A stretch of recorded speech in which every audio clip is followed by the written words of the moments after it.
कानून का रखवाला ही आपका सबसे बड़ा दुश्मन बन जाए तो सोचो क्या होगा। आज मैं आपको एक ऐसे ही सस्पेंस से भरी मूवी की कहानी सुनाने वाला हूँ जो आपको अंदर तक हिलाकर रख देगी। मूवी का नाम ये रहा आपकी स्क्रीन पर। अब आप वीडियो को लाइक करके एक प्यारा सा कमेंट कर दीजिए हमारे सपोर्ट के लिए। हम चलिए वीडियो शुरू करते हैं। तो मूवी की शुरुआत में हमारी मुलाकात होती है सीआई एंथनी से, एक ऐसा सीनियर पुलिस ऑफिसर जिसके लिए खाकी वर्दी केवल एक रौब झाड़ने का टूल है। तभी उसके कैबिन में दीप्ति नाम की एक सहमी हुई लड़की अपनी माँ के साथ दाखिल होती है। वो कांपती आवाज में बताती है कि राजीव नाम के एक लड़के ने उसके साथ जबरदस्ती की है। अब एक पुलिस वाले का काम होता है विक्टिम को प्रोटेक्ट करना, लेकिन एंथनी का रवैया देखकर आपका खून खौल जाएगा। वो उल्टा दीप्ति को ही कैरेक्टरलेस साबित करने पर तुल जाता है। वो कहता है कि तुम दोनों तो रिलेशन में थे ना, तुमने खुद उसे मौका दिया होगा। असल में इसके पीछे का कारण ये था कि राजीव के पापा मुरली शहर के सबसे बड़े आदमी हैं। यहाँ एंथनी उस गरीब माँ पर इतना मेंटल प्रेशर डालता है, उन्हें इतने बुरे तरीके से धमकाता है कि वो बेचारी बिना कंप्लेन दर्ज किए ही वहाँ से जाने को मजबूर हो जाती हैं। फिर पुलिस स्टेशन के बाहर आकर दीप्ति की माँ अपना सारा गुस्सा अपनी बेटी पर ही निकाल देती हैं। वो उसे इतने ताने मारती हैं कि गलती तुम्हारी ही होगी। तब दीप्ति रो रो कर अपनी माँ को सफाई देती है कि वो राजीव के साथ घूमी जरूर थी, लेकिन उसने अपनी कोई हद पार नहीं की। सारी जबरदस्ती राजीव की तरफ से थी। लेकिन उसकी माँ जो कर्ज लेकर अपनी बेटी को पढ़ा रही थी, इस सदमे और बेइज्जती को बर्दाश्त नहीं कर पाती और अपनी ही बेटी को गलत ठहराने लगती है। अब अपनी माँ का भरोसा खोने के बाद दीप्ति तो पूरी तरह टूट जाती है। वो निराशा और गहरे दुख में ऑटो से उतरकर सड़क पर पैदल ही चलने लगती है। दीप्ति इतनी ज्यादा सुन्न हो चुकी थी कि उसे आसपास का होश नहीं था और तभी एक तेज रफ्तार ट्रक उसे बेरहमी से कुचल देता है। दीप्ति की माँ अपनी आंखों के सामने अपनी बेटी को इस तरह तड़पते हुए देखती हैं तो वो भी पूरी तरह सुन्न पड़ गई थी। फिर जब ये खबर उस करप्ट ऑफिसर एंथनी तक पहुँचती है तो उसके चेहरे पर कोई पछतावा नहीं होता। वो अपने सीनियर को कॉल करके बड़े कैजुअल तरीके से कहता है कि सर अब केस दर्ज करने की जरूरत नहीं है क्योंकि लड़की तो मर गई। और उसका सीनियर भी उससे 4 कदम आगे निकलता है। वो कहता है कि राजीव के बाप मुरली को फोन करो और इस फेवर के बदले अच्छा खासा खर्चा पानी ले लो। यानी इन लोगों को किसी के जीने मरने से जरा भी फर्क नहीं पड़ता। इसके बाद अब कहानी में हमें एंथनी की पर्सनल लाइफ की झलक दिखाते हैं। उसका एक बेटा है फिलिप, लेकिन इन बाप बेटे का रिश्ता किसी अजनबी से भी बदतर है। फिलिप अपने पापा से नफरत करता है और उससे ठीक से बात भी नहीं करता। असल में इसके पीछे एक गहरा राज है। दरअसल फिलिप के जन्म के तुरंत बाद ही एंथनी की पत्नी की मौत हो गई थी और एंथनी कहीं न कहीं अपने ही बेटे को अपनी पत्नी की मौत का जिम्मेदार मानता है। ये कड़वाहट उनके रिश्ते में एक गहरी खाई बन चुकी है। फिर इन दूरियों को मिटाने के लिए एंथनी फिलिप को एक साइकेट्रिस्ट के पास ले जाता है। तब डॉक्टर उसे साफ समझाता है कि अपने अंदर के पुलिस वाले और ईगो को बाहर छोड़ो और एक पिता की तरह अपने बेटे को प्यार दो। वो तुमसे जितना दूर भागेगा तुम उसे उतना ही ज्यादा प्यार दो। तब डॉक्टर की इसी सलाह को मानकर एक दिन एंथनी फिलिप को एक कैफे में लेकर जाता है ताकि वो दोनों शांति से बात कर सके। लेकिन तभी वहाँ इरेनी नाम की एक तेज तर्रार सोशल एक्टिविस्ट आती है। वो बिना कुछ कहे दीप्ति के खून से सना हुआ एक कपड़ा एंथनी की टेबल पर जोर से फेंक देती है। फिर वो पूरे कैफे के सामने एंथनी पर चीखती है कि ये उसी मासूम दीप्ति का खून है जिसका सौदा करके तुमने अपनी जेबें भरी हैं और आज उसी पैसे से तुम अपने बेटे के साथ यहाँ ऐश कर रहे हो। इरेनी की ये बातें एंथनी के मुंह पर एक करारा तमाचा थी जिसने उसे अंदर तक झकझोर दिया था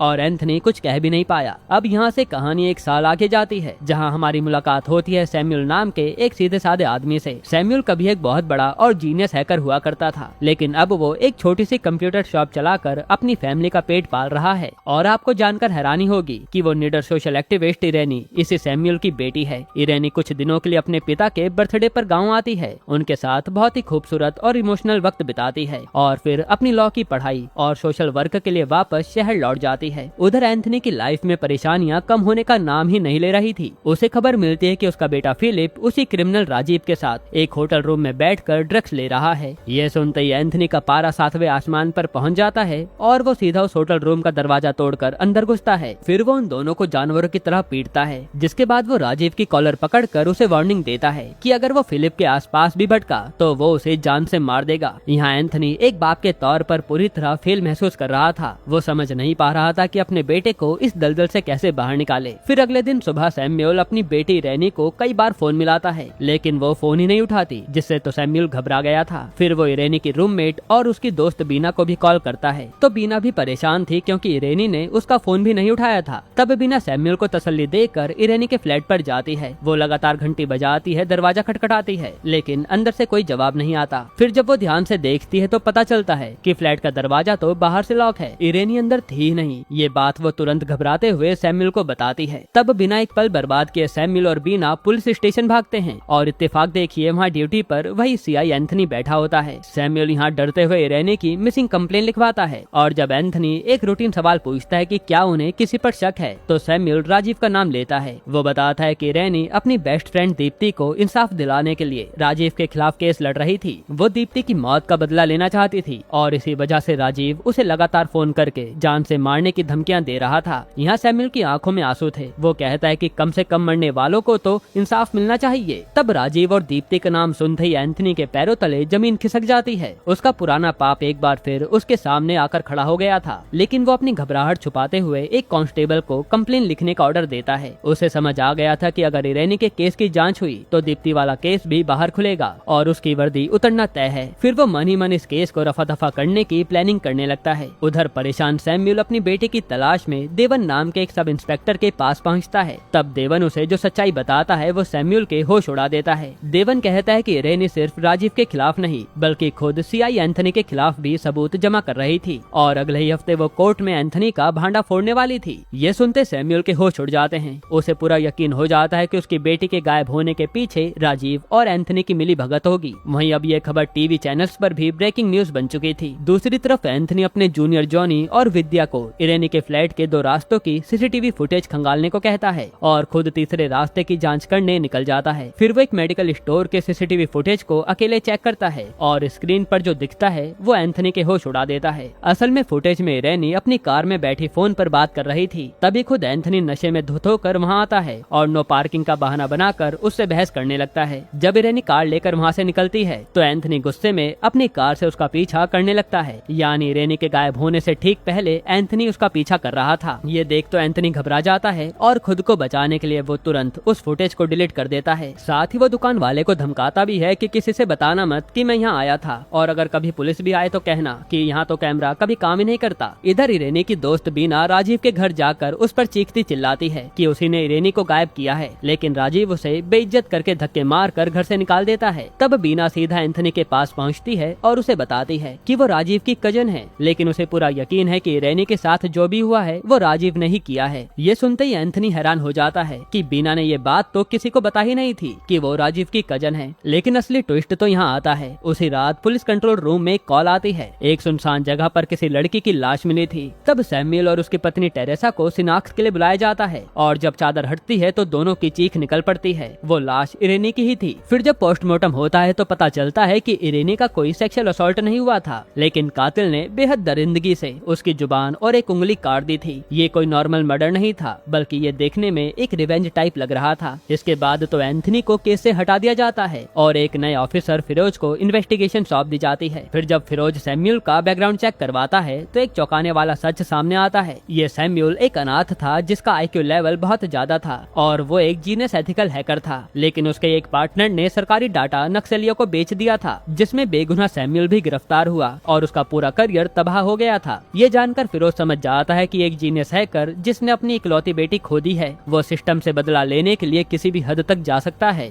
इधर घर पर एंथनी की हालत खराब थी। न्यूज चैनल पर लगातार खबरें चल रही थी कि इरेनी मर्डर केस में खुद सीआई एंथनी का हाथ हो सकता है। ये न्यूज देखकर फिलिप का गुस्सा फूट पड़ता है। वो अपने बाप को ताना मारता है कि दूसरों को ज्ञान देने से पहले अपने गिरेबान में झांक कर तो देखो। इतना कहकर फिलिप तो अपना घर छोड़कर निकल जाता है और एंथनी इन्हीं सब में फंस चुका था, जिससे वो पूरी तरह टूट जाता है और उसे समझ नहीं आ रहा था कि वो आखिर करे तो करे क्या। यहाँ इन्वेस्टिगेशन में पता चलता है कि प्राइम सस्पेक्ट राजीव भी कहीं गायब हो गया है। फिरोज को लगता है कि कोई राजीव को पुलिस से बचाकर छुपा रहा है, लेकिन असलियत तो कुछ और ही थी। यहाँ एंथनी राजीव से छुपकर मिलता है और उसे वार्निंग देता है कि पुलिस उसे ढूंढ रही है, इसलिए वो कुछ दिन अंडरग्राउंड ही रहे। फिर हम देखते हैं कि अगले दिन पुलिस को खबर मिलती है कि राजीव का फोन कहीं ऑन हुआ है और ये जानकर जब एंथनी लोकेशन ट्रेस करके राजीव के घर पहुंचता है तो वहाँ राजीव नहीं था बल्कि एक पार्सल रखा था। पार्सल खोलते ही उसमें से राजीव का मोबाइल मिलता है और मोबाइल में एक वीडियो प्ले होता है, जिसे देखकर एंथनी की आंखें फटी की फटी रह जाती है। उस वीडियो में दिखता है कि सैमुअल ने राजीव को किडनैप कर लिया है। वो राजीव को एक डार्क रूम में जंजीरों से बांधकर बेरहमी से पीट रहा होता है। इतना ही नहीं, सैमुअल उसके ऊपर खूंखार कुत्ते भी छोड़ देता है जो कि राजीव के जिस्म को बुरी तरह नोच लेते हैं। फिर वीडियो में सैमुअल सीधा कैमरे में देखते हुए एंथनी को खुली धमकी देता है कि मेरी बेटी की मौत का जिम्मेदार राजीव था और तुम भी, एक का हिसाब हो गया है, अब तुम्हारी बारी है। फिर जब ये वीडियो पुलिस डिपार्टमेंट में देखा जाता है तो सब सन रह जाते जाते हैं। सीनियर ऑफिसर एंथनी पर बुरी तरह भड़कता है, लेकिन एंथनी अभी भी ये सच छुपाते हुए कहता है कि सैमुअल अपनी बेटी के गम में पागल हो गया है, मैं तो एकदम निर्दोष ऑफिसर हूँ। फिर वो झूठा वादा करता है कि अगर मेरे खिलाफ कोई भी सबूत मिले ना तो मैं अपनी वर्दी उतार कर खुद सरेंडर कर दूंगा। इसके बाद उसी रात पुलिस स्टेशन में मीडिया का जमावड़ा लग जाता है। किसी ने न्यूज चैनल को टिप दी थी कि इरेनी का कातिल खुद थाने में सरेंडर करने वाला है और यहाँ पुलिस इसे एक प्रैंक समझ रही थी। लेकिन तभी सैमुअल खुद चलते हुए पुलिस स्टेशन के अंदर दाखिल होता है और उसे सामने देखकर एंथनी के पसीने छूट जाते हैं। तब मीडिया तो सैमुअल को बाहर ही घेर लेती है कि आप ही बताइए इरेनी का कातिल कौन होगा, जिस पर मीडिया को तो बाहर निकाल कर सैमुअल को इंटरोगेशन के लिए लाया जाता है। तब सैमुअल एंथनी की आंखों में आंखें डालकर पूछता है कि सच बताओ, क्या तुमने मेरी बेटी को मारा है? ये सुनते ही एंथनी साफ मना कर देता है। तो सैमुअल अपनी जेब से एक पेन ड्राइव निकालता है और सिस्टम में प्ले कर देता है। यहाँ स्क्रीन पर वही सीसीटीवी फुटेज चल रही थी जिसे एंथनी ने डिलीट किया था और उसमें एंथनी नशे में इरेनी का गाड़ी का पीछा कर रहा था। ये देखकर एंथनी के जूनियर्स विद्या और जॉनी भी हैरान हो जाते हैं और उन्हें भी लगने लगता है कि कहीं हमारे सर ने ही कुछ गलत तो नहीं किया।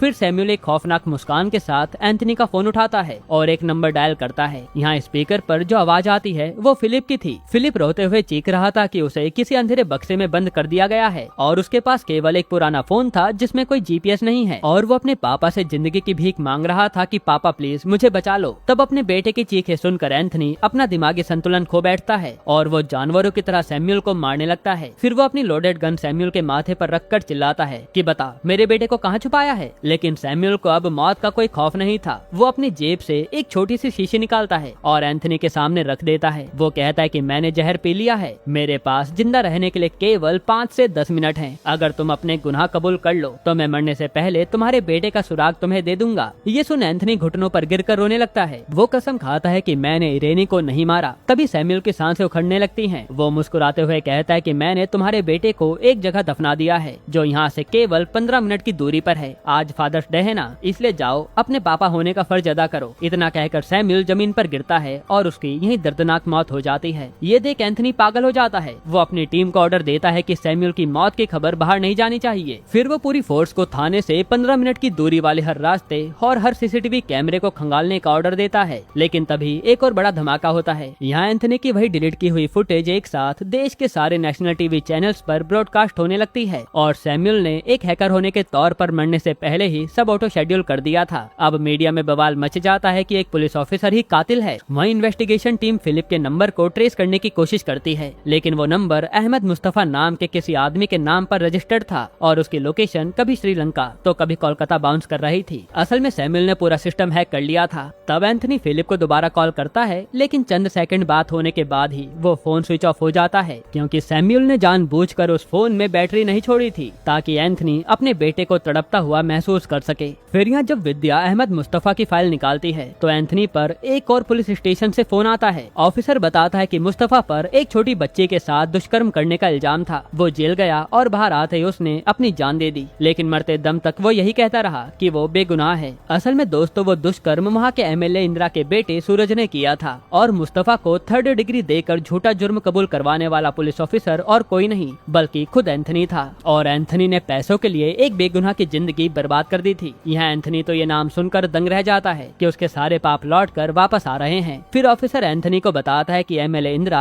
आज सुबह से गायब भी हैं और उसे किडनैप करने वाले ने जो फिरौती का मैसेज भेजा है वो खुद एंथनी के मोबाइल नंबर से भेजा गया है। यानी ये सब कुछ सैमुअल ने ही सेट किया था। ये सुनकर तो एंथनी का दिमाग दंग रह जाता है। तभी टीवी पर एक लाइव वीडियो प्ले होती है जहाँ एमएलए इंदिरा एक कुर्सी से बंधी हुई नजर आ रही थी और वो कैमरे के सामने अपना गुनाह कबूल करती है कि मेरे बेटे ने ही उस लड़की के साथ दुष्कर्म किया था और सीआई एंथनी ने भारी रिश्वत लेकर सबूत मिटाए थे। साथ ही इसमें मुस्तफा को फंसाया गया था जबकि उसने कुछ किया नहीं था। अब यहाँ से हमें फ्लैशबैक में एंथनी की पत्नी की मौत का असली कारण बताया जाता है। असल में एंथनी की प्रेग्नेंट पत्नी ने उस दिन वो रिश्वत के पैसों का बंडल देख लिया था और वो एंथनी से नफरत करने लगी थी। उसने कहा था कि तुम्हारे इन पापों की सजा मेरे होने वाले बच्चे को मिलेगी। इसी नफरत और डिप्रेशन में डिलीवरी के टाइम उसकी जान चली गई थी और एंथनी ने केवल मुस्तफा को नहीं बल्कि इस तरीके से अपनी पत्नी को भी मारा था, वो भी केवल अपने लालच के कारण। इसी लालच के चलते उसकी पत्नी सदमे में गई और फिर उसकी सदमे में ही जान चली गई। इसके बाद प्रेजेंट में पुलिस ऑफिसर संध्या एंथनी को कॉल करके एक और भयानक सच बताती है कि एलिजाबेथ नाम की एक लड़की का मर्डर हुआ था, वो भी बिल्कुल इरेनी के स्टाइल में, जुबान और उंगली काट दी गई थी और इस केस की फाइल सैमुअल ने एंथनी का नाम इस्तेमाल करके निकलवाई थी। यहाँ पर यह भी पता चलता है कि एलिजाबेथ के भाई का नंबर नंबर उसी होटल रूम 403 से मैच होता था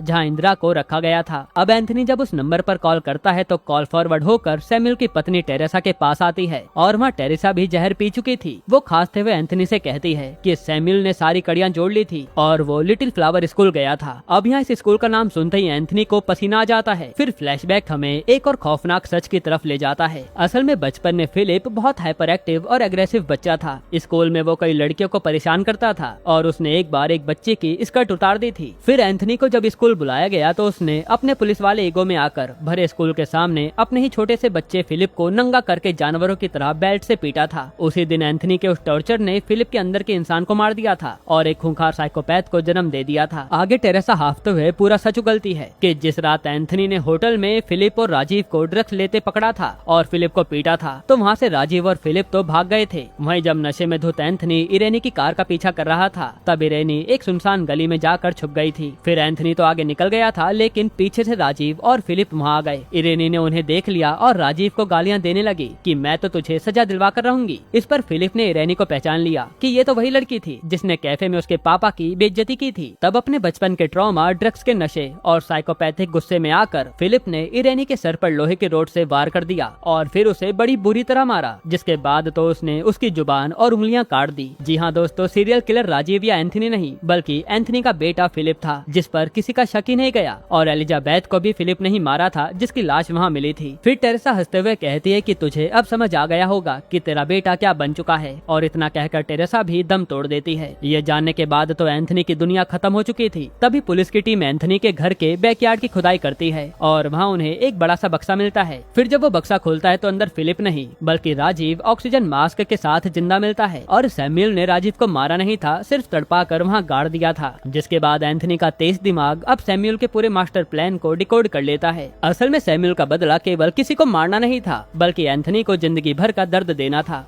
यही सब सोचकर एंथनी समझ जाता है कि सैमुअल ने उसके बेटे को कहाँ दफनाया होगा। इसके बाद एंथनी पागलों की तरह भागते हुए शहर के बाहर एक पुराने कब्रिस्तान की तरफ पहुँचता है और वहाँ एक ताजी कब्र खुदी हुई थी। एंथनी को यकीन हो गया था कि उसका बेटा फिलिप इसी मिट्टी के नीचे दफन किया गया होगा, जो कि अभी भी जिंदा है। फिर वो पागलों की तरह अपने हाथों से मिट्टी हटाने लगता है, लेकिन तभी वो अचानक रुक जाता है और उसके हाथ कांपने लगते हैं। उसके दिमाग में इरेनी की लाश, एलिजाबेथ की चीखें और अपने बेटे का वो साइकोपैथिक बिहेवियर घूमने लगता है। उसे एहसास होता है कि जमीन के नीचे कोई मासूम बच्चा नहीं बल्कि एक साइकोपैथ किलर है। अगर वो आज बाहर आ गया तो ना जाने कितनी बेगुनाह लड़कियों को इसी बेरहमी से मार डालेगा। अब यहाँ एक पिता का मोह हार जाता है और एक पुलिस वाले का जमीर जाग उठता है। एंथनी अपने हाथों से हटाई गई मिट्टी वापस उस कब्र पर डालने लगता है और वो अपने ही बेटे को घुट घुट कर मरने के लिए उसी कब्र में छोड़ देता है। यानी यही उसके सारे पापों की आखिरी और खौफनाक सजा थी। फिर मूवी के आखिरी सीन में एंथनी बड़ा डर डर के अपने सीनियर ऑफिसर के कैबिन में जाता है और वो अपना पुलिस बैच और गन टेबल पर रखता है। साथ ही वो अपने करियर में लिए गए हर एक रिश्वत, मुस्तफा जैसे बेगुनाहों को फंसाने और सबूत मिटाने के सारे गुनाह अपनी डायरी में लिखकर अपना रेजिग्नेशन लेटर उन्हें सौंप देता है। साथ ही वो अपने कर्मों की सजा भुगतने के लिए खुद को कानून के हवाले कर देता है। यहीं पर यह शानदार मूवी खत्म होती है जहां एंथनी अब पछतावे की आग में जल रहा था।